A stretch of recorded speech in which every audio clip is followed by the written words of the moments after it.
सबसे पहले हम पिछले क्लास में देखे थे कि √2 को संख्या रेखा पे कैसे दर्शाते हैं, क्योंकि अगर √2 को आपको दर्शाना आ गया तो आपको √3 भी दर्शाना आ जाएगा। तो √3 सीखना है, इससे पहले हम क्या करेंगे, √2 को संख्या रेखा पर दर्शाना है ना। तो √2 को हम सबसे पहले संख्या रेखा पे दर्शा करके आपको दिखलाते हैं। तो संख्या रेखा हम पहले यहाँ पे हम खींच लेते हैं, एक लाइन खींच लिए, ठीक है। अब संख्या रेखा पे हमें दर्शाना है। तो सबसे पहले देखिए, अगर रूट को हटा देते हैं तो 2 को हम लिख सकते हैं, मतलब 2 को हम क्या लिख सकते हैं, 1 + 1 ऐसा लिख सकते हैं ना। रूट मतलब 2 को हम 1 और 1 को जोड़ेंगे तो क्या हो जाएगा, 2 हो जाएगा। हम ऐसा क्यों कर रहे हैं, तो आप जानते हैं कि पाइथागोरस प्रमेय का सूत्र होता है कर्ण स्क्वायर बराबर लंब स्क्वायर प्लस आधार स्क्वायर, ये होता है ना। तो 2 को जोड़ेंगे तब एगो आएगा। और यह जो कर्ण होता है, यह क्या होता है, यह त्रिभुज का क्या होता है, ये कर्ण जो है सबसे बड़ा भुजा होता है ना, बड़ी भुजा कह सकते हैं। सबसे बड़ी भुजा कौन होता है, कर्ण होता है। तो यहाँ 2 है और +1 और +1 लेंगे तो दोनों बराबर हो जाएगा। इसीलिए हमने 1 और 1 को जोड़ करके 2 किया। अब देखिए यहाँ पे हम इसको मिटाते हैं। चलिए, यहाँ पे हमें क्या पता करना है, कर्ण के बारे में पता करना है। तो देखिए, कर्ण सबसे बड़ी भुजा होता है तो ये कर्ण हो जाएगा, और इस दोनों में से किसी को आधार और किसी को भी हम लंब मान सकते हैं, है ना। तो हम कर्ण जो है, कर्ण यहाँ स्क्वायर है ना, तो कर्ण स्क्वायर बराबर जो है आपका मान लेते हैं क्या, 2। तो √2 है ही। तो जब हम कर्ण बराबर अगर देखेंगे तो √2 जो है, यह स्क्वायर उधर जाएगा तो क्या हो जाएगा, √2 हो जाएगा। तो √2 हमको कर्ण हो गया। अब हमें पता करना है लंब। लंब स्क्वायर बराबर 1 मान लेते हैं, ठीक है। तो जब हम लंब पर से स्क्वायर को हटाएंगे, इस स्क्वायर को हटाएंगे, उधर करेंगे तो √अंडर क्या हो जाएगा, 1। और 1 का जो वर्गमूल कितना होता है, 1 ही होता है ना। तो लंब बराबर हमारा कितना हो जाएगा, 1। अब हम मानते हैं यहाँ आधार बराबर,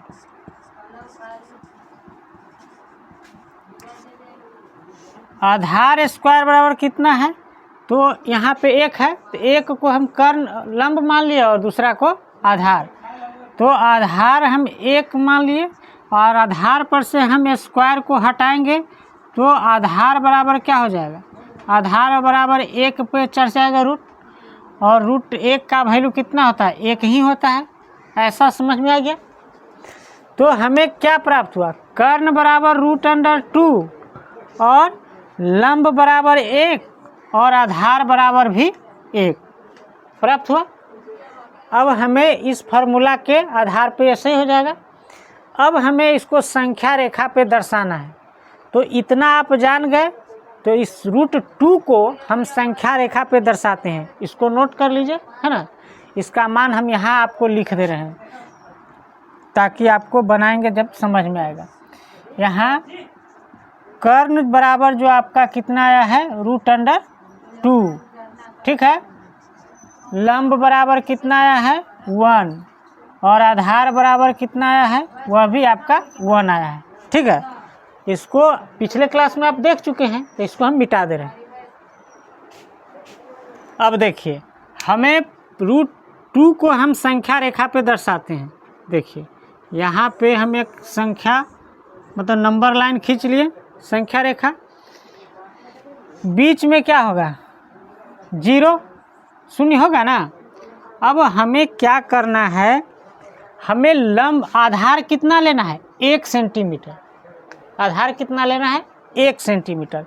तो हम 0 से इधर हम 1 सेंटीमीटर हम यहाँ नाप लेते हैं। तो यहाँ से यहाँ तक की लंबाई हम मान लेते हैं 1 है, इसको हम सेंटीमीटर में कर देते हैं, ठीक है ना। तो हम 1 जो है 0 से यहाँ तक की लंबाई क्या है, 1, ठीक है। ये क्या है, आधार। ये आपका हो गया आधार, ये आधार हो गया। और लंब अब कितना लेना है, 1 ही लेना है। तो हमें चाहिए क्या, यह जो कर्ण स्क्वायर बराबर लंब स्क्वायर प्लस आधार स्क्वायर, ये पाइथागोरस प्रमेय ने जो दिया था थ्योरी, यह समकोण त्रिभुज पर लागू होता है। किस त्रिभुज पे, समकोण त्रिभुज पे। तो हम यहाँ से समकोण त्रिभुज का मतलब क्या है, एक कोण जो है उसका कितना डिग्री का होगा, 90 डिग्री का होगा। तो हम सीधा लंब लेंगे और उसकी भी लंबाई कितना होगा, 1 ही होगा। ये आपका हो गया लंब, ठीक है। अब 1 सेंटीमीटर का लंब ले लिए, 1 सेंटीमीटर का आधार ले लिए। अब हम इस पॉइंट से इसको मिला देंगे, है ना। तो 90 डिग्री के सामने का जो भुजा होता है वह क्या कहलाता है, कर्ण कहलाता है। तो यह जो भुजा है आपका क्या हो गया, कर्ण हो गया। और कर्ण का मान कितना है, √2, √2। तो एक बात ध्यान में रखिएगा कि कभी भी अगर त्रिभुज का कर्ण √2 दिया रहेगा तो उसका लंब और आधार हमेशा क्या होगा, 1 ही होगा। समझ गए, ये फिक्स है, कोई दूसरा नहीं हो सकता है। अगर जिस त्रिभुज का कर्ण आपको √2 दे दे और उसके बारे में पूछे उसका आधार कितना होगा और लंब कितना होगा, तो कितना होगा, 1 होगा। या आधार भी दिया रहे 1 और लंब भी दिया रहे 1, तो उसका कर्ण जो होगा क्या होगा, √2 ही होगा। किस त्रिभुज का, समकोण त्रिभुज का, है ना। ये समकोण त्रिभुज है, 90 डिग्री का कोण इसमें एक कोण होगा। त्रिभुज का तीनों कोणों का योग कितना होता है, 180 डिग्री। तो 180 डिग्री में 90 डिग्री ये हो गया, और 90 डिग्री के सामने वाले भुजा को क्या कहते हैं, कर्ण कहते हैं। और त्रिभुज में कर्ण जो होता है, तीनों भुजाओं में सबसे बड़ी भुजा कर्ण होता है। किसी भी त्रिभुज का कर्ण जो होता है, सबसे बड़ी भुजा को क्या कहते हैं, कर्ण कहते हैं। तो हमने क्या सीखा कि √2 को किसी भी संख्या रेखा पे दर्शाना, है ना। तो इस √2 तो एक कर्ण हो गया और संख्या रेखा पे उसका मान दर्शाना है। तो अब क्या करना है, ये तो कर्ण की लंबाई है ना, तो आप जो चाप आता है ना, प्रकाल जिसको कहते हैं, उसको आपको खोल लेना है और इसकी लंबाई से ऐसे जो है आपको रख लेना है कॉपी पर, और इसको देखिए ऐसे करके इस लाइन पे आपको लाना है ना, घुमा देना है। तो देखिए जब हम यहाँ से इसको घुमाएंगे, इसको चाप को अगर ऐसे घुमाएंगे तो यहाँ आकर के कट करेगा, ठीक है। तो यहाँ से लेकर के यहाँ, यह जो लंबाई है यह संख्या रेखा पे √2 है। तो √2 संख्या रेखा पे कहाँ दर्शाएंगे, यहाँ, है ना। ये पूरा जो है 0 से लेकर के यहाँ तक की लंबाई जो है आपका क्या कहलाएगा, √2। तो √2 आपका कहाँ आएगा, यहाँ पे आएगा। तो संख्या रेखा पे √2 हम समझ गए। और इस कर्ण की भी लंबाई कितनी है, √2 है ना। और लंब कितना है, 1, और आधार 1 है। अगर यह आपको समझ में आ गया तो 100% आपका संख्या रेखा पे √3 का कैसे दर्शाते हैं ये हम लोग सीखेंगे, ठीक है। तो इसको, ये तो आप पहले से पढ़ चुके हैं। अब हम चलिए देखते हैं कि संख्या रेखा पे √3 को कैसे दर्शाते हैं। इसको मिटा दें। यहाँ पे देखिए √3 को संख्या रेखा पे दर्शाना है, और आप पहले से √2 को आप जान गए हैं कैसे दर्शाते हैं यहाँ, है ना। अब हमें 3 को दर्शाना है। तो देखिए यह भी तो एक मतलब लाइन है, ये क्या है, एक लाइन है। देखिए इसको अगर हम ऐसे खींच देते हैं, इसको अगर सीधा कर दें तो एक लाइन हुआ, रेखा हुआ, है कि नहीं। ये देखिए हमने इसको खींच दिया, और यहाँ से और यहाँ तक का जो लंबाई है कितना है, √2 है, क्योंकि यह 90 डिग्री का कोण का कर्ण है। तो अब हम इसको जो है हम क्या मान लेंगे, इसको क्या मानेंगे उससे पहले हम यहाँ देखिए क्या करते हैं। जैसे 3 को हम क्या लिख सकते हैं, 2 + 1 लिख सकते हैं। तो 2 + 1 लिख सकते हैं, तो कर्ण बराबर जो है, कर्ण स्क्वायर बराबर आप जानते हैं क्या होता है, लंब स्क्वायर और प्लस आधार स्क्वायर होता है। हमें इसमें कर्ण पता करना है। तो देखिए अगर हम इसको कर्ण मान लेते हैं, कर्ण स्क्वायर मान लेते हैं, तो √3 मान लेते हैं। तो देखिए कर्ण पर से स्क्वायर हटाएंगे तो इस पे रूट चढ़ जाएगा। तो देखिए कर्ण बराबर हमारा √अंडर कितना हो गया, 3। तो जब कर्ण बराबर √3 होगा तो आधार और लंब देखिए, अब ये एक पॉइंट हो गया है ना। अब दूसरा पॉइंट हम आधार लेते हैं। आधार अगर हम मानते हैं 2 को, आधार स्क्वायर बराबर हम 2 मानते हैं, तो इसको हम अगर हटाएंगे स्क्वायर को तो √अंडर कितना हो जाएगा, 2। और √2 पूर्ण वर्ग संख्या नहीं है, इसका मान नहीं निकलेगा, है ना। अब हम क्या लेंगे, लंब स्क्वायर बराबर क्या है, 1। तो √1 हो जाएगा। इसका अगर हटाएंगे, इसको 1 मानते हैं, तो लंब बराबर क्या हो जाएगा, √1। और 1 का वैल्यू कितना होगा, 1 ही होगा। तो आप देखिए आपका जो है कर्ण जो कितना आया, कर्ण आपका आया √3 और आधार कितना आया, √2 और लंब कितना आया, 1 आया ना। हमें दर्शाना क्या है, √3 जो है हमें संख्या रेखा पे दर्शाना है, ठीक है। √2 को कैसे हम यहाँ पे दर्शाते हैं, यह कर्ण के रूप में आ गया है, इतना हम जानते हैं। और √2 हमारा क्या है, आधार है। तो हम यहाँ से यहाँ तक के संख्या को, यहाँ से यहाँ तक हम इसकी लंबाई को हम आधार मान सकते हैं ना। अब नया हम त्रिभुज बनाना चाह रहे हैं, तो हम इस संख्या पर हम बना रहे हैं इस रेखा पे। तो यहाँ से यहाँ तक की लंबाई को √2 है, तो इसको हम क्या मान लेंगे, आधार। तो हम इसको क्या मान लेते हैं, आधार, ठीक है, आधार मान लिए। अब आधार पे हम यहाँ पे अगर सीधी रेखा हम खींचे तो ये हमारा क्या हो जाएगा, लंब। और हमें लंब कितना लेना है, 1। तो हम यहाँ पे 1 सेंटीमीटर का लंब ले लेते हैं। तो इसकी लंबाई कितना हो गया, 1। और यह क्या हो गया, लंब, यह क्या हो गया, लंब।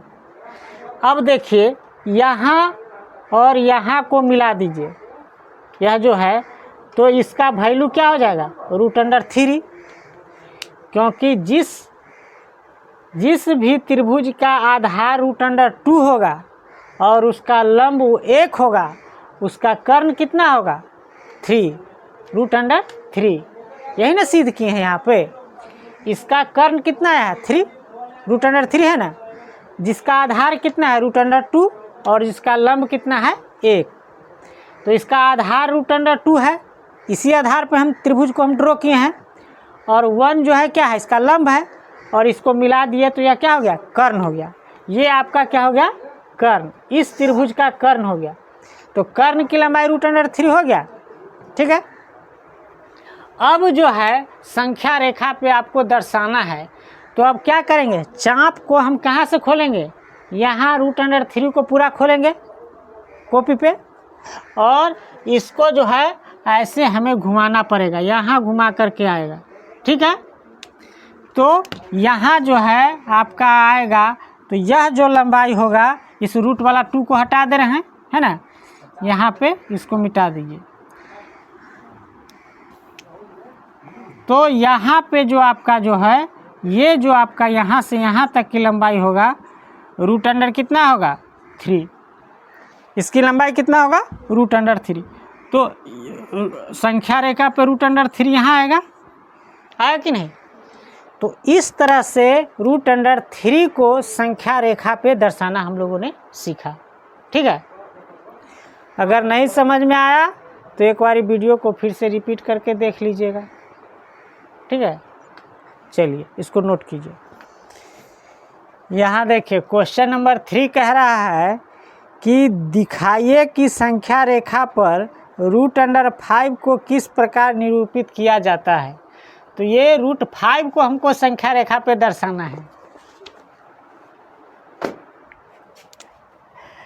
अब देखिए √5 को संख्या रेखा पे दर्शाने के लिए हम क्या करेंगे, जैसे 5 को हम क्या लिख सकते हैं, 5 को 4 + 1 लिख सकते हैं। ऐसा हम इसलिए कर रहे हैं कि पाइथागोरस जी का जो प्रमेय है वो दर्शाने के लिए, जैसे कर्ण स्क्वायर बराबर लंब स्क्वायर प्लस आधार स्क्वायर, ऐसा होता है, इसीलिए हम ऐसा कर रहे हैं। तो 4 + 1 क्या हो जाएगा, 5। तो हम कर्ण बराबर इसको मान लेते हैं, क्योंकि समकोण त्रिभुज की सबसे बड़ी भुजा क्या होता है, कर्ण होता है। तो हम इसको कर्ण मान लेते हैं, ठीक है, और इसको आधार मान लेते हैं, इसको लंब मान लेते हैं। तो देखिए कर्ण स्क्वायर बराबर क्या हो जाएगा, 5 मान लिए, और स्क्वायर को उधर करेंगे तो कर्ण का मान जो हो जाएगा आपका स्क्वायर चढ़ जाएगा 5 पे रूट, तो ये आपका हो जाएगा एक जो है कर्ण का मान कितना आ गया आपका 5, ठीक है। अब देखिए आधार बराबर आधार स्क्वायर बराबर हम 4 मान लेते हैं। तो आधार बराबर क्या हो जाएगा, आधार बराबर हो जाएगा 4 पे जो है रूट चढ़ जाएगा, स्क्वायर उधर जाएगा, तो है ना। तो आपका जो है आधार का मान कितना आ गया, 4। फिर हम लंब स्क्वायर बराबर मान लेते हैं, लंब स्क्वायर बराबर कितना आ गया, 1। तो लंब बराबर क्या हो जाएगा, लंब बराबर हो जाएगा 1√1, स्क्वायर को उधर करेंगे तो लंब का मान आपका ये हो गया, ठीक है। तो कर्ण निकल गया, कर्ण बराबर ये स्क्वायर, आधार बराबर √4, और 1 का जो हम मान निकालेंगे √1 का, तो 1 का वैल्यू कितना आता है, 1 ही आता है। आप कह सकते हैं कि 5 को 3 + 2 भी हम लिख सकते हैं, लेकिन 3 + 2 कीजिएगा तो आपका नहीं निकलेगा, माने नहीं निकलेगा, असंभव हो जाएगा। इसीलिए इसको 4 + 1 किए हैं, चूँकि 1 का जो है वर्गमूल कितना होता है, 1 ही होता है, इसीलिए 4 × 1 = 5 हम किए हैं। अब देखिए √4 जो है, इस 4 को भी हम तो √4 का वैल्यू वर्गमूल कितना होगा, 2, तो इसका मान कितना हो जाएगा, 2, समझा, 5 का नहीं टूटेगा। तो आधार आपका कितना हो गया, 2, और लंब कितना हो गया, 1 हो गया। तो अब आसानी से निकल जाएगा। तो हमको सबसे पहले क्या करना है, एक संख्या रेखा खींचना है ना। तो संख्या रेखा हम खींच दिए, ठीक है, और इस संख्या रेखा पे हम यहाँ पे हम इसको 0 मान लेते हैं, ठीक है। अब आधार हमको कितना चाहिए, 2 सेंटीमीटर का, तो हम यहाँ से यहाँ तक हम मान लेते हैं, यहाँ 1 हो गया तो यहाँ 2 हो गया, यह यहाँ से यहाँ तक की लंबाई कितनी हो गई, 2 सेंटीमीटर। तो यहाँ पर हम इसको हम आधार मान लिए, ठीक है। लंब कितना चाहिए, 1 सेंटीमीटर, तो हम लंब जो है 1 सेंटीमीटर का, इस बिंदु से लंब हम 1 सेंटीमीटर का खींच दिए, इसका 1 सेंटीमीटर, यह क्या हो गया, लंब, ठीक है। अब देखिए यहाँ से यहाँ तक मिलाना पड़ेगा ये, तो इसको आप मिला दीजिए, ठीक है। ये स्केल से नाप करके बनाइएगा तो अच्छा बनेगा, है ना, ये बोर्ड पे हम बना रहे हैं। तो जब आप लंब 1 होगा, आधार 2 होगा, तो उसका कर्ण कितना होगा, √5, है ना, √5 होगा, तो ये आपका हो गया क्या, 5 हो गया, है ना। ये आपका √5 हो गया, और यह क्या है, कर्ण है, क्या है, कर्ण है, ठीक है। तो कर्ण हो गया। अब जो है संख्या रेखा पे हमें दर्शाना है, तो जो परकाल होता है इसकी लंबाई का उसको क्या करेंगे, खोलेंगे, और खोलने के बाद इसको जो है यहाँ पे नोकीला वाला पॉइंट को रखेंगे, और यहाँ पे जो है पेंसिल लगा रहता है उसको रखेंगे, और इस तरह से यहाँ पे लाएंगे, ठीक है, इस पे, और यहाँ कट लगाएंगे तो यहाँ से यहाँ तक की जो लंबाई होगी, यह जो लंबाई होगी रूट अंडर कितना होगा 5 होगा। तो संख्या रेखा पे जो यह पॉइंट बनेगा यह कितना, यहीं पे जो है √5 का वैल्यू आएगा। तो इस तरह से संख्या रेखा पे हमने √5 को कैसे रखते हैं पता चल गया। 2 को भी कैसे रखते हैं, 3 को भी कैसे रखते हैं हम लोगों ने सीख लिया। तो इसको नोट कीजिए। अब नेक्स्ट क्लास में नेक्स्ट एक्सरसाइज।